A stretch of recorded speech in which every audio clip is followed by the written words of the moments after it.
At ayan na nga, nakauwi na ako. Nag-groceries kami ni nanay. Meron akong pasalubong sa mga baby.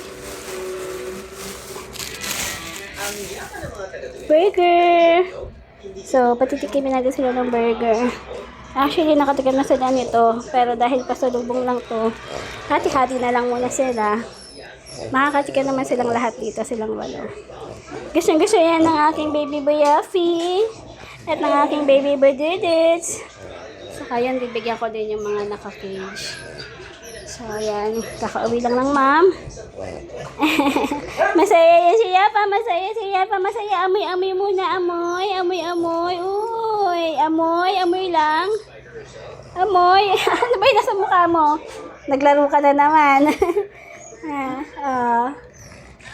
So, ayan. Isang burger. Hahatiin natin sa walo. Patitikimin natin sila. Pasalubong ni Manny. Sa mga baby. Tapos mamaya kakain sila ng kanilang dog food.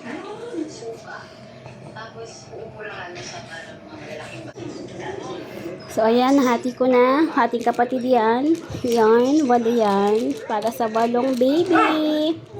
So, lahat makakatikim. Walang hindi makakatikim kasi 8 pieces yan. So, yan. Hindi naman pwedeng lagi kasing marami silang nakakain na fast food kasi medyo maalat. Pero, ayan, kakain na sila. Uunahin na natin si Budidits! Yay! At syempre, si Buyafi! Yafa! Yay! Bigyan natin yung iba.